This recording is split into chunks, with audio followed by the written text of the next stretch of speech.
Okay, we're on page 65.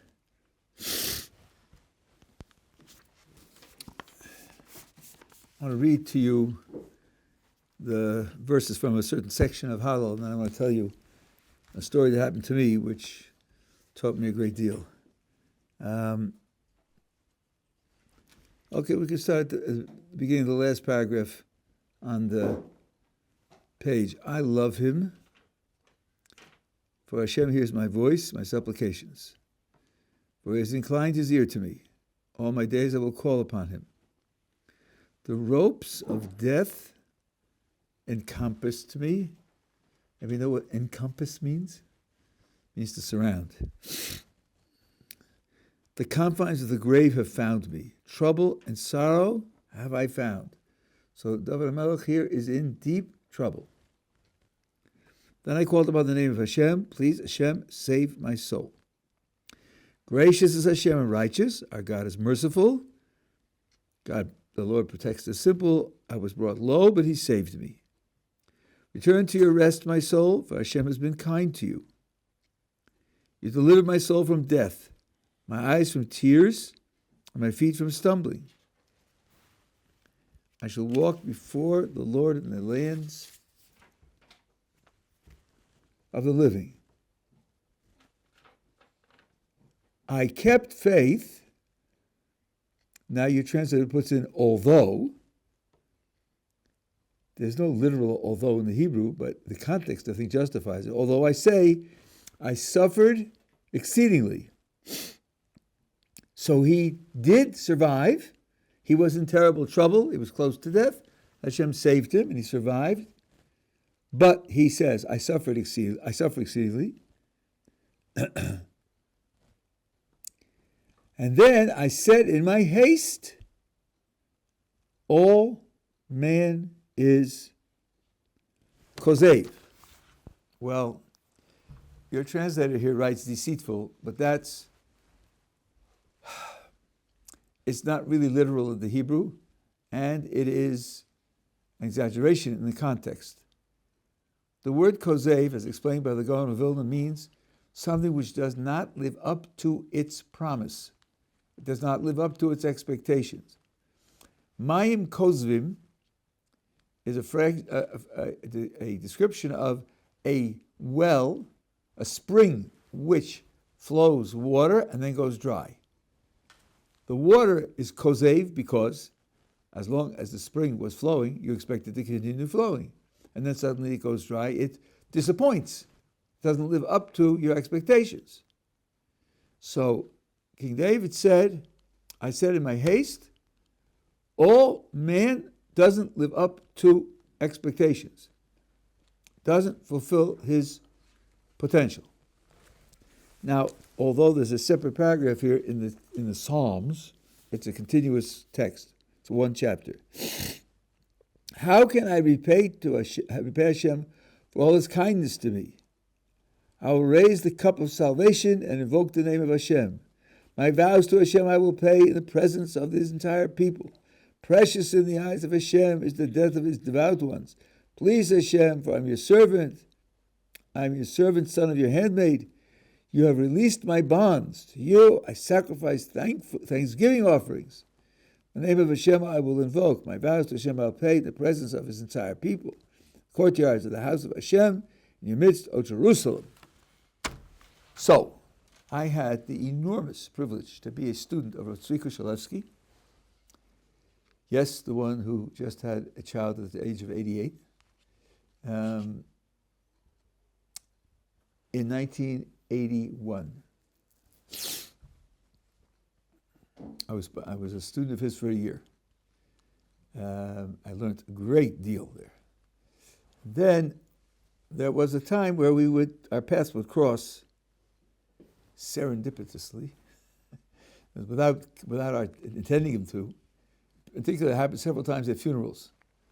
We ended up, we were walking to accompany the one who was being buried. And he engaged me in conversation. Once he said to me, we just read, King David says, I said in haste, all man is kozev. Do you know what kozev means? He asked me. Well, I had read what the Gaon of Vilna said, so I told him what I told you, something that doesn't live up to its potential. He was happy with that. Then he said to me, do you think King David changed his mind? So I said, well, the verse says I said in my haste. So that sounds like this was a hasty judgment. And that would lead you to think that he changed his mind.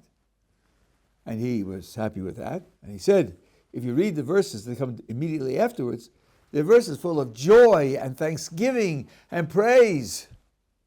So it doesn't sound like the words of a person who has despaired of mankind's value or despaired of mankind's promise. Okay, so then what's the message? So he said, do you know about King David's childhood? Well, I happen to know about it because I read it in Sefer Toda'ah, the book of our heritage, which was translated by Rav Nachman Bullman, who was Yeshivat Ohr Somayach.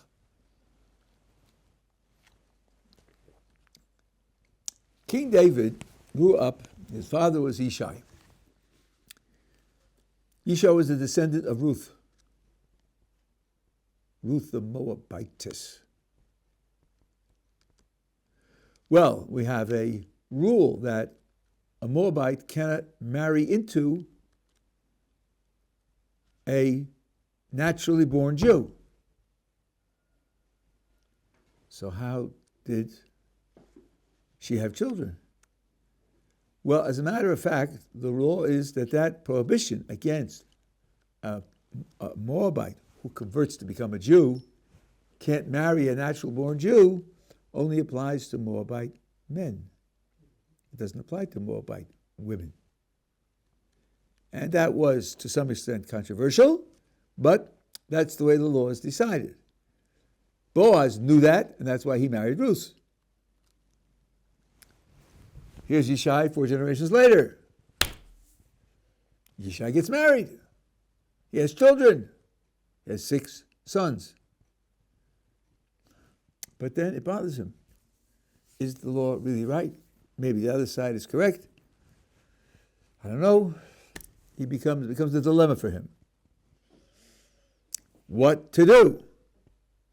If really the prohibition against marrying applies to Moabite women, then his great-grandmother also had that prohibition, and her descendants are also going to be prohibited.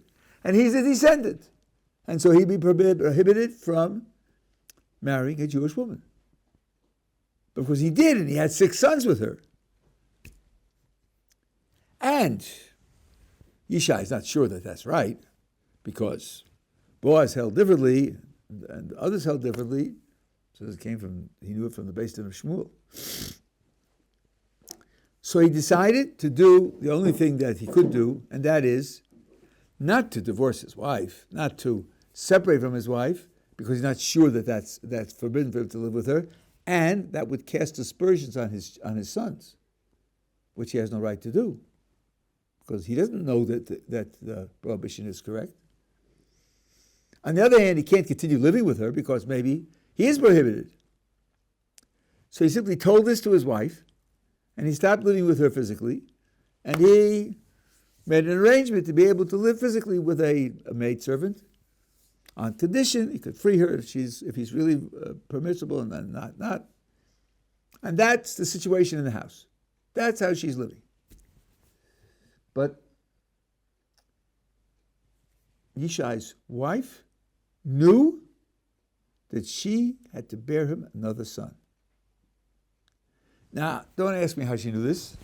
According to a certain passage in Rabbi and Rambam and Sefer HaMaspik, could be that's Ruach HaKodesh, there are other things he used Ruach HaKodesh for.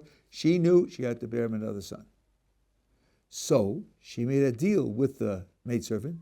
One night, she went in instead of her.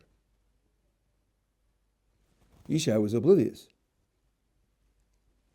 And she gets pregnant. She gets pregnant. How can she get pregnant? From Yishai's point of view, he's not living with her. And they're married. Which means from Yishai's point of view, she committed adultery. the baby that's going to be born, because she became pregnant, will be a mamzer. That's King David. He was born in a condition where his father was sure that he was a mamzer. Could you imagine a start worse than that? Well, what is Yishai going to do? He can't declare that he's a mamzer. If he did that, then he gives up his secrecy and he casts aspersions on the first 6 sons. But he can't bring himself to treat David like the other sons. He doesn't believe that he's the father. So when David's growing up, the other sons, the people in the town, feel something's odd here, something's not right here. He's just not being treated as one of the group. King David says in the Psalms, when anything was stolen, it was blamed on me. When anything was broken, it was blamed on me. He grows up, becomes a shepherd, his father's flocks. Samuel, the prophet, is told, go to Yishai, one of his sons is going to be king. I want you to go and anoint him a king. So Samuel comes to Yishai and says, assemble your sons. I have something to do with them. So Yishai calls in all 6 of his sons. Not David, because he knows David isn't. David is a mamzer from another man. Calls in all 6. All 6. So Samuel looks at them one by one. Samuel doesn't know. God says about each one, no. No to all 6. Well, here's a puzzle. Yishai called in all his sons, and God said one of them is going to be king, and now he's disqualified all 6. So Samuel says to Yishai, maybe you have another son? We have a problem here. And Yishai says, no, I don't. Because he thinks he doesn't. And Yishai and Samuel persists. So Yishai, in confusion, calls in David, and to everyone's surprise, Samuel says, he's it. The brothers can't accept it. The brothers can't digest it. They can't assimilate it. To the extent that when Goliath is challenging the Jewish people, and no one comes forward to challenge Goliath, and David presents himself, his older brothers, when they see him coming, they say to him, what's wrong with you? Why did you come here? Came to see the excitement of war? Go back to the sheep. They treat him with with contempt, with disgrace. He's a king. Hello! He's going to be king of the Jewish people. No, they can't assimilate it. They can't grasp it. This is how King David grew up. So, that part of his life, said Rav Tzvika Shalevsky, from this verse, he said, I felt in myself great spiritual potential, great spiritual powers, and I saw that they were not being developed, they didn't bear any fruit. I said, I don't think that my situation is atypical. I don't think that I'm an outlier. If I have these great powers and they're not being used, they're not being developed, it means that the condition of man is that his powers don't get developed. That was the conclusion that he drew in his haste. Now, he says in his haste later, because it's a retrospective. But later he saw that it wasn't true. Later he could see that divine providence put him in those circumstances specifically so that he would be prepared to be king. I can't work out the details. I can't work out the details of his life and show the ways in which the preparation took place. But I will tell you that there was a custom for a certain period of Jewish history. In Europe, 200, 300, 400 years ago, it was very, very common. And I know of a case going back more than 1,000 years, and I'll tell you about it in a moment. And that was the practice of Gullus. A man who was going to be a leader. How do we know that? Because his family is a family of leaders, because he's very bright, because he's very pious, because he has a certain gifted dignity and honor about him, would spend a year or two wandering anonymously, begging, sleeping in the synagogue, living at the very bottom of the social strata, at the very bottom of the world. Not a bad preparation to become a great leader, to live some time, a year or two, on the very bottom. So this is something we know from the actual cases, actual histories of people in the last 200, 300, 400 years. There is a biography of the Saadia Gaon. The Saadia Gaon is in the 800s, if I'm not mistaken. So it's 1,100 years ago. More, 800 to 1800, like 1,200, 1,300 years ago. I know the person who wrote a biography of Rav Saadia Gaon, and in the biography it says, in his early life, there are 2 years missing. They're just missing. We have no information about what happened in those 2 years. An oral tradition that I became acquainted with says, we know what happened. He was in Golos. He too traveled anonymously. That would put this practice 1,300 years ago, a long time. And then from that, who knows how much further back it goes. So, King David went through a kind of Golos from childhood.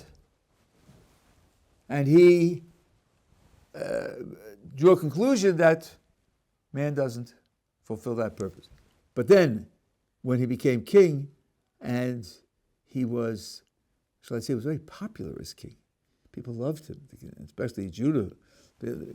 He was the one who, when they took the ark up to Jerusalem, and there was music and dancing and celebrating and sacrifices, and the people were filled with joy, and he was dancing with the crowd, the king. So much so that his wife said to him, what a great day today is to see you dancing with the handmaids. And he said, what? I'm celebrating something that's of great precious value to the creator of the universe. I'll be among those who are below them. I'll make myself kal and unimportant. What? Celebrating before God, simcha? That's where you put the honor and the glory of being a king? Not me, I don't do that. And then Moshe Koshalevsky said to me, what you learn from this is that Dovid HaMelech learned up life like a sugya in the Gemara. Now here you have a great Litvish Rosh Yeshiva. So I thought to myself, life is a Gemara. That's what life is. Because you go through certain experiences and you draw a preliminary conclusion. How do I interpret them? What message do they have? Of course you know it's preliminary, and you know that you may have to change your mind. That is what in Gemara learning is called a havamina, meaning I would have thought. And the maskana is the conclusion that I come to after further thought and facing objections. And often the maskana is different from the havamina. You have to change your mind because further thought, further analysis, and further information force you to change your mind.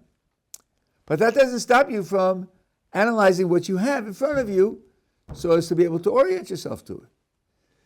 And he started by analyzing his life as illustrating the failure of development, and then he changed his mind and he realized that the development actually took place, and every step in his development was guided by divine providence. So this in itself, I think, is a powerful message. That's one thing to learn from these verses.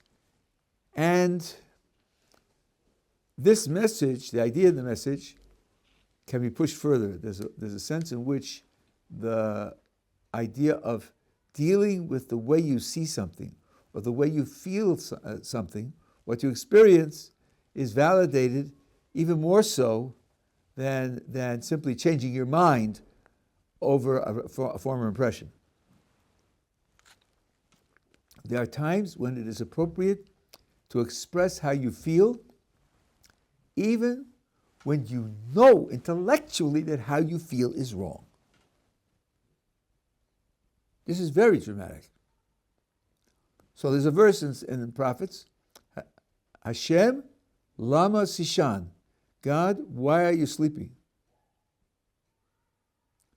Now the prophet is not in doubt whether that God sleeps or not. God doesn't sleep. Though, for those of you who know what the dormita is, it's more complicated. But if you don't know, you don't have to know.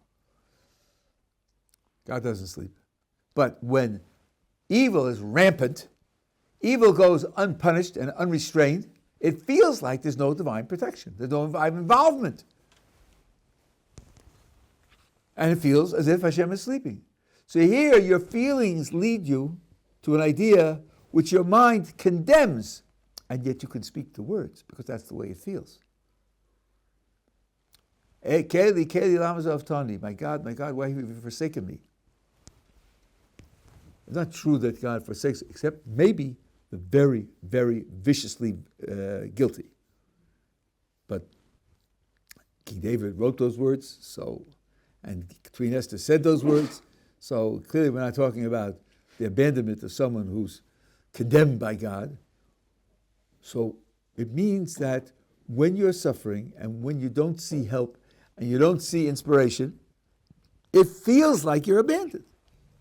And the words express your feelings, even though intellectually you know that they're not true. Well, this is a very important thing to appreciate. Person, first of all, you think of your intellect as being your guide, which is correct, it should be your guide. But one thing that your intellect tells you is that HaKadosh Baruch Hu created us with feelings. He created us with emotions. Now, are the emotions there just as a stumbling block? And you should learn to overcome them and free yourself from their influence? Absolutely not. There are mitzvos for the emotions. There are commandments of how you're supposed to feel in the various circumstances. So the emotions are definitely a positive part of Jewish life. This I have from my Rabbi Zatzal, who talked about this to a great extent. So, for example, you have a famous case in the Gemara. The Gemara says, when something good happens, you make the blessing. We talked about this. Tova Metiv or Shechianu, expressing your joy over the good thing that happened. And when something bad happens, you make the blessing Dayan Hamas. Judge the true judge when something terrible happens. What happens if something is both good and bad? The Gemara asked this question. And we spoke about this yesterday. We talked about two different possibilities. The Gemara has a third possibility. It has a specific case in mind. A man has a field in which is growing wheat, and the wheat is mature. Next week, he's going to harvest it and sell it. But the river overflows. There's a river bordering on his field. The river overflows and swamps his whole crop and ruins it. That's bad. But in so doing, the water of the river deposits silt on his field, and his field will become much more productive. That's good. So that a few years later, his profits will be much higher. What blessing does he make? Now, given what I told you yesterday, you would answer, let him make both blessings. He lost the crop and he got a better field. One's bad and one's good. It's like the person whose father dies and who inherits money from his father makes both blessings. But the Gemara doesn't say that. Gemara says he only makes the blessing of something bad. Why is that? Isn't the good part also true? Yeah, it's true, but you don't feel it because your feelings are attached to what's close in space and time. The further distant an event or a situation is in space and time, the less you feel it, the less your emotions are attached to it. So, the swamping of the crop is immediate. He worked 8 months to produce that crop and he lost it in 3 hours. The profit is 3 years from now. The blessing goes on what you feel, not what you know to be true. Blessings reflect feelings. So, for example, the Gemara says, Daina emes, the blessing of something bad, Tovas v'nasa b'yam. His ship goes down, and he loses all the valuables on the ship. He's in a shipping business, and it's his own material, and he takes a terrible loss. Oh, that's an example where you make dynamics. But now imagine that this guy owns 15 ships. Every year, 1 or 2 ships go down. He has insurance for 2 ships a year. It's now January 26th, and only 1 ship has gone down this year. And now a 2nd ship goes down. Should he say Dayan Emes? I don't think so. 2 is an average year. Not going to have a 3rd one in the last 3 days of the year. He has insurance. He's not losing money. So when the Gemara said, Tovas v'nasa b'yam, his ship went down in the ocean, it only means when you feel terrible about the ship going down, this is the blessing that you make. Not objectively for the ship going down. This is a normal business expense. So the idea that you make a blessing on a feeling means that the Torah thinks the feeling is important. The feeling shouldn't be ignored. It should be given expression, even if intellectually the fact to which the feeling is responding isn't adequately understood. Now, why did the Gemara choose that example? Can anybody figure out why the Gemara chose that example of the river swamping the wheat, but 3 years later giving you a more productive field? It also could be like rivers from your fields from the now, and the profit is going to be later. You don't know about the profit. Maybe it won't, maybe it will, maybe it won't. So now you have to say what you see in front of your eyes. Oh, good try. But I described the case, where the Gemara describes the case, that it's not maybe, because you see the silt. You know what silt is? It's the dirt, the soil at the riverbed. You see that, so you know it's not that, but it's not present.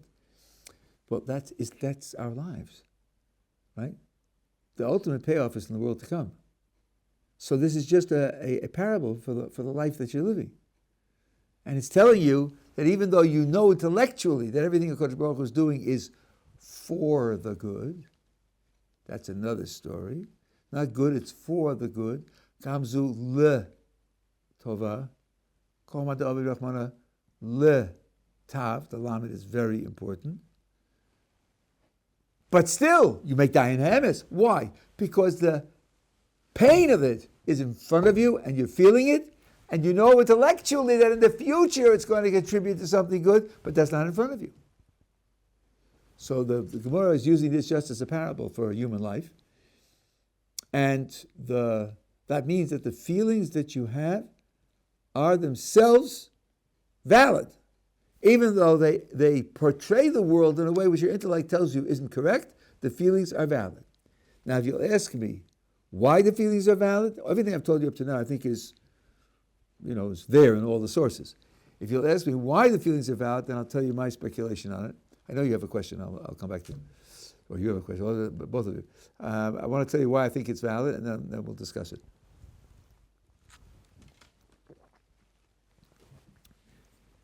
We are composed of a soul and a body. Isn't the feeling the way we connect to Hashem?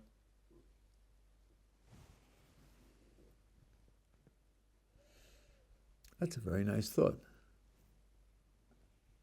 I mean, this is part of what I said when I said that there are mitzvahs for feeling, right? So you're pointing out that's the way you connect to Hashem, through love and through awe and fear and so forth and so on. Okay, I accept that. I think that's very good. Okay. But I was, another slight diversion. You know the difference between a proof and an explanation. A proof and an explanation. Think about science. Science expends a great deal of effort to explain things that you know are true. That means you prove that they do happen. You've seen them and you've analyzed, you've cataloged them, but you don't know what makes them happen.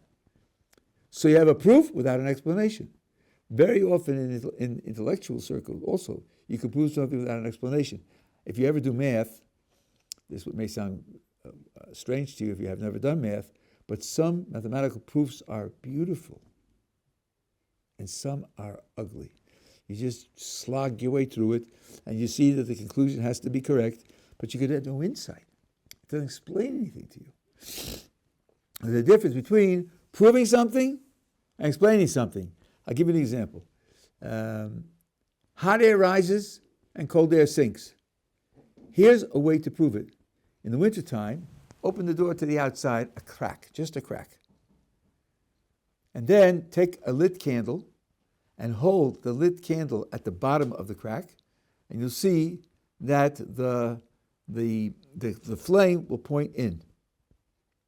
And if you hold it at the top of the crack, you'll see that the flame will point out. Well, the air inside the room is warm, the air outside is cold, and that means that when you have this interface between the cold and the hot air goes out the top, and the cold air comes in the bottom. So the hot air is going up, and the cold air is going down. So you know that, but why? You haven't got a clue. You haven't got a clue. If it had happened the other way, you'd have known the opposite. So there's a big difference between knowing that it's true and knowing why it's true. You're proving that it's true. It's a good argument that if we relate to Kodesh Baruch Hu with our emotions, then for sure they've got to be important. But that doesn't explain where the importance comes from. Okay, so a human being is a soul and a body. There are many, many differences between the soul and the body. Here's one that isn't often stressed. There's a categorical difference of the relationship of soul and body to space and time. Your body is situated in a particular position in space and time at any moment, and it can directly interact only with that which is very close and unblocked. You can only see as far as the next opaque surface. If the room is sealed, you can't hear out from outside the room. If it isn't sealed, you can hear from 100 feet, from 200 feet. If it's a loud noise, from a mile. But you can't hear from 1,000 miles or 10,000 miles. Touching, obviously you've got to be in contact with something. Aromas, how far do they travel? Taste is also touch. Your body is very limited in space and time. Your mind, think about yesterday, 100 years ago, 500 years ago, 1,000 years ago. Is it getting harder and harder? Are you sweating? 2,000 years ago. You need a minute to work yourself up to that? Come on, 2,000 years is a long time. Boy, it's a sweat. No, not at all. 2,000 years. The moon, the sun, Alpha Centauri, time and space to the intellect have no barrier at all. It's as if there's no distance at all. You can focus on whatever you want. So, being composed of both soul and body, and that's the way Kodesh Baruch Hu wants us to be. And we said the other day that human being is defined as an embodied soul.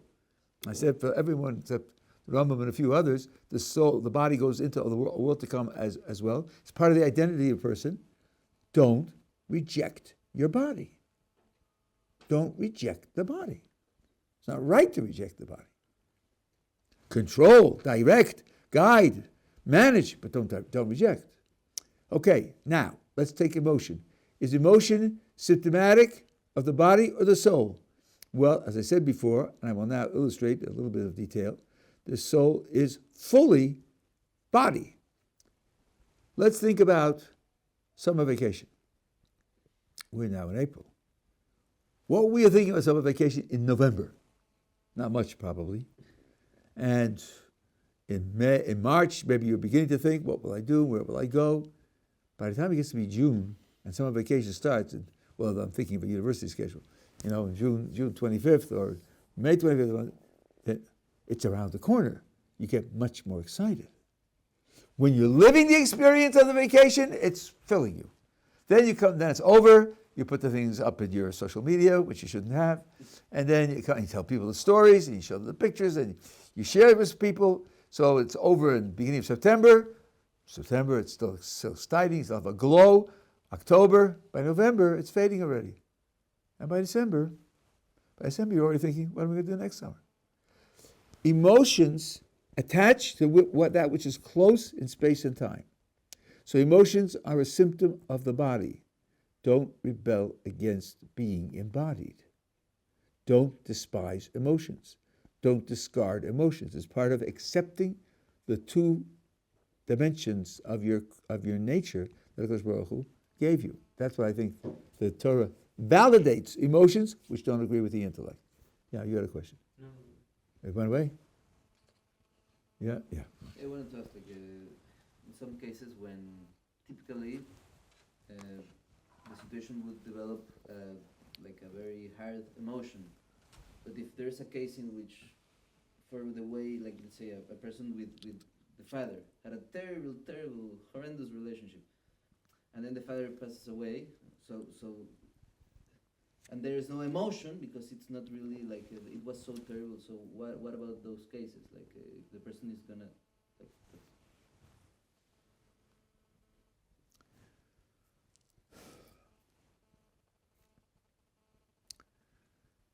Well, an interesting question. We're talking about mourning for someone, a relative who passes away. Sometimes in those cases, you're very upset with the relationship you had till now. I'm not getting the words. Sometimes those cases you have what? a bad relationship with someone close to you, that person dies. You also cry at the funeral. The reason you cry is because you had a bad relationship with that person. Okay, but then it's not the same thing, right? It's not the same emotion that he's talking about. Well, as a matter of fact, there's a Gemara in Sukkah, maybe this is somewhere else as well, where it's talking about Osik b'mitzvah patam and a mitzvah. I can't go through the whole thing for you; it will take too long. But the bottom line is, it's talking about a person who loses a family member, and he's in pain over the loss, and whether that pain, if it makes it hard for him to do a mitzvah, gives a permission slip that he's not required to do the mitzvah. And the Gemara concludes that feeling pain over a loss isn't a mitzvah. There's no mitzvah to be in pain. It's appropriate, it's natural, it's not something you should turn away from. You shouldn't despise it, but it's not a mitzvah. You're not fulfilling a mitzvah by being in pain over a loss. So I think that if the circumstances don't give rise to pain, because the relationship was a very difficult relationship, and by the way, there can be other cases where the person who's ill and who dies is suffering. And there is a natural feeling that it would be better if he would die. And there's a sense of relief when the person dies. That definitely happens. And that isn't totally out of bounds either. There are cases, the Gemara says, where it's appropriate to pray that a person should die. So, and you may feel pain over the loss, but you also feel relief that the person was relieved from that terrible condition. So I think the emotions are complex, and I think they would follow the rule. If the emotion is, let me put it this way. See, when I started thinking about this, I had Havdal's David, human mind, what he says about emotions. The first thought is, if the emotion, let's say take a person who's afraid to fly in an airplane. I say, what a terrible situation. He's safer in the airplane than he is in a car, and yet he goes by car, he doesn't go by airplane. That's ridiculous. It is ridiculous. It's sad. So there, your mind condemns the emotion, and we say that means the emotion is bad, it's wrong. But then I started to work on that. Is that always true? That when the mind says the emotion is unrealistic, therefore the emotion is inappropriate? Well, I saw cases where the Torah says no to that. I thought to myself, wow, so the criterion for appropriate emotions isn't so simple. Can't just simply say, if the mind says that it's unrealistic, it's not an appropriate emotion. You can't say that, it's not always true. So my present low-level understanding is, if the tradition says the emotion is appropriate, then it's appropriate, because it says so. I can't verify why that is, but it says so. And then, if it'll be an emotion which the tradition says is appropriate, and the mind condemns as unrealistic, the mind has to give up, because the tradition says that it's appropriate. And those are the examples that I was giving. So here, I think the tradition would say that the feelings that are had are appropriate feelings, and there would be nothing to worry about. Yeah, question now? Yeah. Yeah, I had a question regarding like correlation between tradition and emotion. Let's say, for example, I know the family where one of the family member was seriously sick for a year, and all of them were morally prepared that like he would pass away. When they pass away, now they had like torment the clothes, 10 days sit inside the house, and felt like and like all this morning people coming around, that did not make them feel any better, but like they still had to do it as obligatory. But based on what you said, like in their case it was appropriate even to pray that this person died. Why this then should be said when this finally fulfilled? You're really operating on two dimensions at the same time. Up until your last words, the very last three words you spoke, you were talking about behavior. Yeah. And then you said, be sad. Well, they're not the same. Behavior is one thing, and feelings is something else. Now, the Gemara says that there are two dimensions to the practice of mourning, of Avelis. One is because of the pain of those who are bearing the loss, and the other is to honor the one who passed.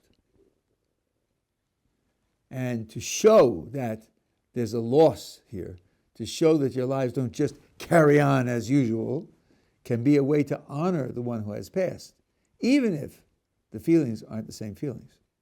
So there's two different dimensions going on that have to be taken into account. Even though the Gemara discusses which do we paskin like one or the other, but it's not obvious that the behavior is only to express the feelings that you have of your own loss. Okay, so that's what I wanted to tell you about this little piece of the Hallel. I told you about that.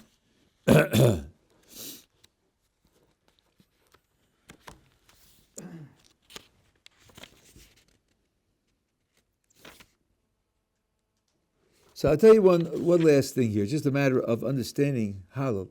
When you get up to page 67, so this is just reciting the verses of the Psalms. The two verses in the middle are Psalm 117, if I'm not mistaken, and then the next one is Psalm 118. Now here you have something very interesting. You have the split paragraph with the space between the two halves of the sentence, of each sentence. On the right side, you have the actual words of the psalm, and the left side, you have a refrain. Ki l'olam chazdo. It's repeated 4 times. That's not in the original psalm. Then you go through to the next page, and you see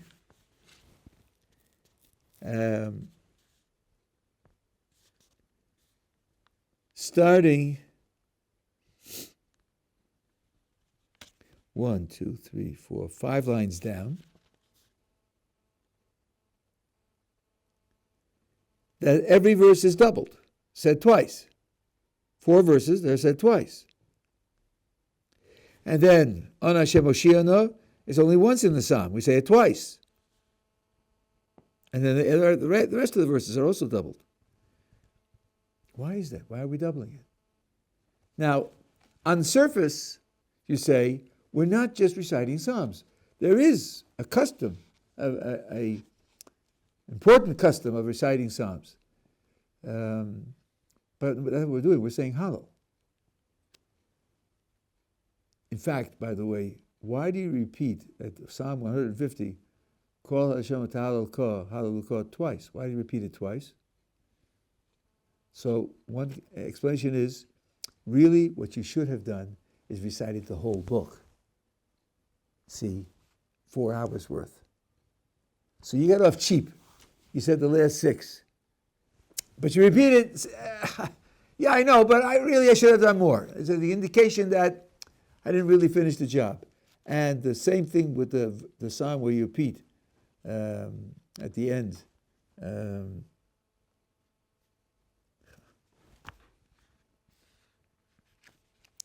Yoshe B'Seis Elyon, repeat the last verse, because that psalm has in it 124 words, and if you said it twice, it would be 248, and 248 is the number of the commands of the commandments, and the parts of the body, and so forth and so on.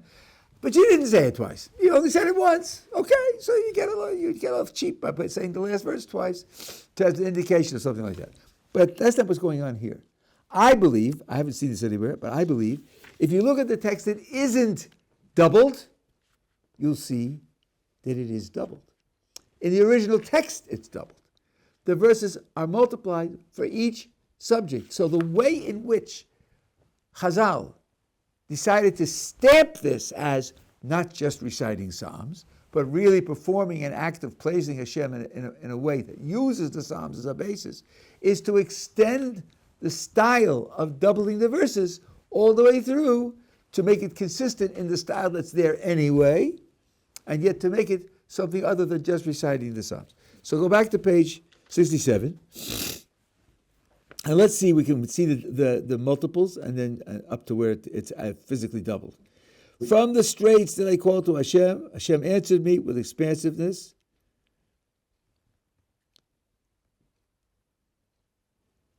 Hashem is with me, I have no fear. How can man affect me?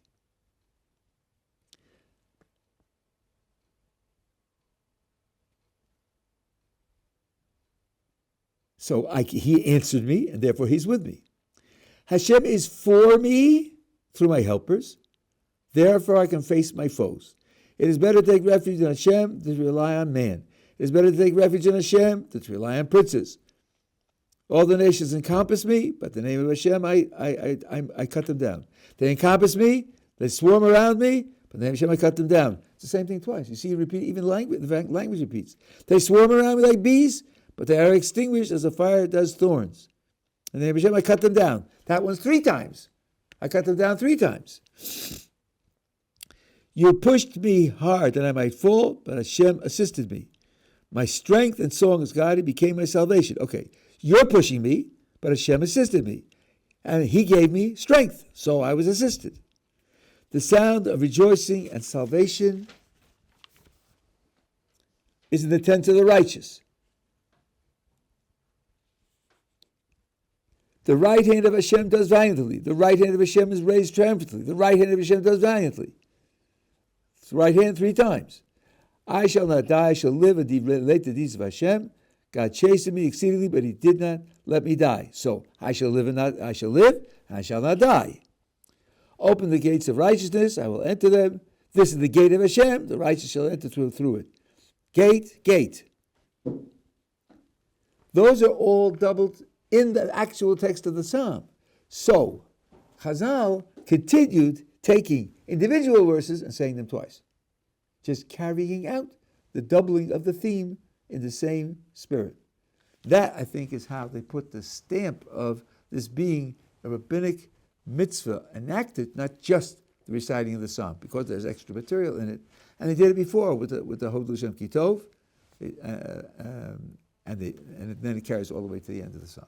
So I think that's what's going on in the doubling here. The doubling here is because it was doubled before, independently in the verses of the psalm. Well, we have succeeded in scratching the surface layer of an infinity of layers, but something is not nothing. By the way, it says Hashem is Ein Sof. Hashem is Ein Sof. Some say that means He has no end. We think He's being infinite. But it's not quite the same as saying He has no end, because to say that He has no end implies that He does have a beginning. Otherwise, we would say He has no beginning and no end. No, He does have a beginning. And that, they say, means you can understand something. It's just that you can't understand everything. And if you are told you can't understand Hashem at all, He's beyond all understanding, you can recite to Him a Rambam. And the Rambam is based on an explicit verse in the 5 books of Moses, because it says, Arina Hashem es drachecha, show me your ways. Your ways is what you do. Oh, the critic says, you're cheating, Rabbi. This is what he does, not what he is. Right, yeah, I agree. Rambam says this, part 1, chapter 54 in the guide. But the next word of the verse is, Ve'eda'acha, and I will know you. Show me your ways of acting, and I will know you. So there's something called knowing Hashem when you know the way that he acts. That's also called knowing Hashem. That's a verse. You can't fight with that. Sorry. So then it comes out that there can be a beginning to knowing Hashem, that which the verse calls knowing Hashem, which is knowing his ways. And that's where you say Ein Sof. There's no end to knowing Hashem, but there could be a beginning. Okay, these are some introductory remarks. Very good. Have a wonderful, wonderful Yom Tov.